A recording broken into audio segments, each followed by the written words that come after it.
Hey guys, and welcome back to another video. And in today's video, we're going to see a very funny and interesting line in the French exchange variation.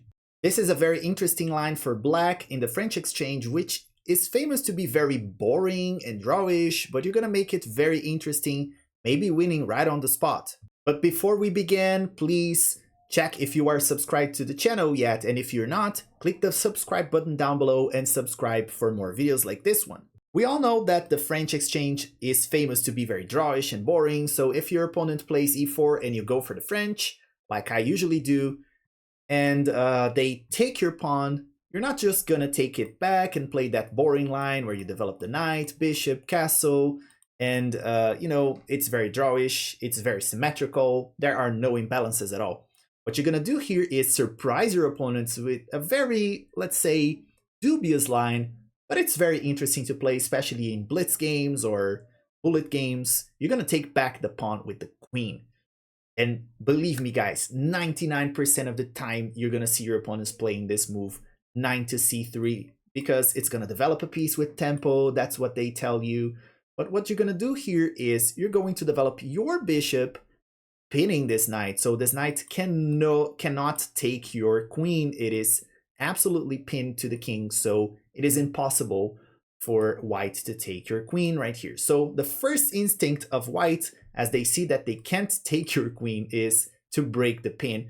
And so in doing so, they play bishop to d2, but this is a blunder because they are unprotecting this pawn. By blocking the queen, which is the only protector of this pawn, you can go ahead and take the pawn, and now you're you're actually equalized. And actually, you're up a pawn. Yeah, like I was about to say that. And this is a great position. Of course, there's compensation for white because they're going to try to chase your queen away, starting out with knight to f3, but it's a pawn up. So if you can consolidate here, you're going to have a pawn up. So bishop to d3, maybe here, just drop your queen back, develop your knight. After they castle, you can develop your bishop or castle. There are many possible ideas here. You can trade that. Develop your bishop, your knight, and castle short or long. Engine slightly prefers castling long here, but you can castle short as well. Either one is fine. And let's say they take here, you just take back with the queen, and it's a fair game, and you are up a pawn. So if you can consolidate like this, this is better for black. Of course, your opponent doesn't have to go for that. They don't have to try and break the pin like this and blunder a pawn right away. If they're smart and they're paying attention to what they're doing, they're going to play knight to f3, defending this pawn, and now they can come and do something to break the pin and maybe try and take your queen here. But what you're going to do here is you're going to complete your development, try to develop your knight, and if they break the pin, now they're actually threatening to take your queen, so you have to move it. What you're going to do is you're going to take the knight over there. And after they trade, you can see that your queen is in a very active, centralized position. This is great for you. And after that, you're going to play this move. Knight here, bishop gonna come here. You might even castle short here in this position or long. It's up to you. Bishop to d3, let's say you castle short. And after castling, you play knight c6 and bishop to b7, fianchettoing your bishop. And the most commonly played move here, even though it's a losing mistake, it is played 24% of the time. The most common move according to the Lichess database is this move knight to e5, which is a blunder. You are blundering a piece here right away because this square is not available. You can just go ahead and take this knight. And as you take this knight, you unleash the very powerful battery here with the bishop and queen threatening checkmate in one. So you have two threats here, and it's impossible for white to defend against the two threats. The first threat is checkmate in one, and the second one is taking this bishop or just moving the knight away, moving it back here or here.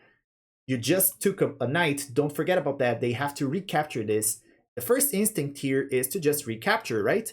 Remember, you just captured the knight, so they're going to recapture. And as they do that, of course, they blunder checkmate in one, and you just win the game. If they think a little bit better and see, oh, so they're threatening to take here and threatening checkmate here, so maybe I can defend the bishop and the pawn at the same time by just moving my bishop over here.